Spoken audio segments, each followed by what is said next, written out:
group started after we had that report on Bhutanese refugees. Yep. And you were one of the key informants that I interviewed, and what we were trying to do was to identify what are the needs and health issues for Bhutanese refugees in Lethbridge. And then after that, we formed the group.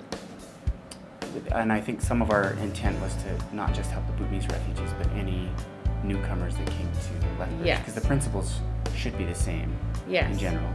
Yeah, there's a lot of barriers to healthcare for newcomers, regardless if they're Bhutanese refugees or other populations, interpretation services, language, a lot of those things. And it kind of grew from there.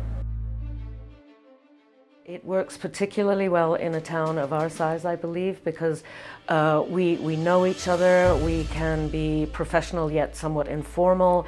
We're all on the same page with respect to the trajectory, the successful trajectory we hope newcomers will take. Part of that trajectory is learning how to navigate and learning how to refer oneself through the system. But if we can work with service providers as we teach newcomers how to eventually do this for themselves, then we're just providing so much more of a holistic wraparound service than we would if we were working in isolation or silo. So here at the clinic we work on developing processes that are very specific to this population.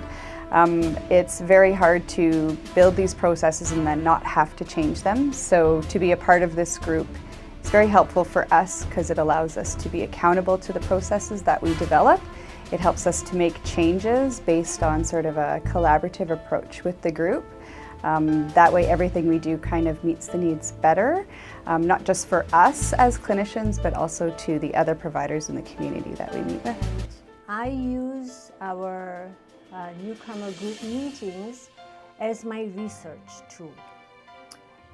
In this meeting, I kind of gather information on the broader concepts of care for our newcomers and our newcomers to be and our present new Canadians. So one of the ways that this group came together was we thought, okay, when it comes to anxiety and depression, two mental health illnesses that we know are common within all cultures, how can we best support them? What is the best support them to understand anxiety and depression? Because we know that those two issues will increase when they come to a new country. How to support them through that.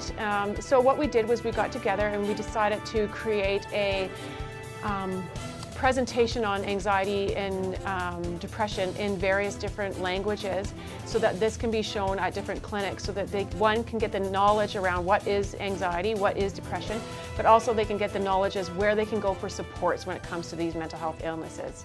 Understanding is simple, not knowing a condition in the community like TB and how prevalent it is in other areas of the world, and myself coming from an area in the world where TB is quite an epidemic, and knowing what symptoms and signs to look out for and how to go about the testing. As a clinician, I was able to bring that to this group and show, okay, it is a simple process of just doing like a sputum sample or doing a skin prick test, but how do you actually do it? Do people actually understand how the process works?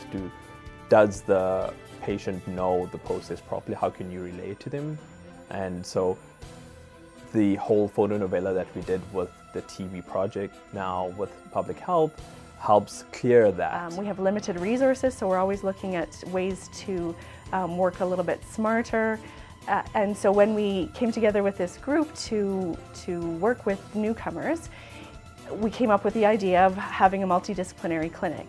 It saves us hugely in resources, and we catch all the newcomers that are coming in, so we're not missing anyone. The patients themselves, they actually have a better knowledge of the resources at one site. They do not need to go to multiple places to access the resources, and they would have a better informed choices of what, so it's almost like a buffet that they would be served, right? And then they would have a better opportunity to pick up what dishes that they would like to choose from the buffet. So at the end of the day, we all need to be looking at the populations that we serve and what their needs are. I think it's really important that we work together. It actually helps improve care, and it makes access to service much easier for our patients.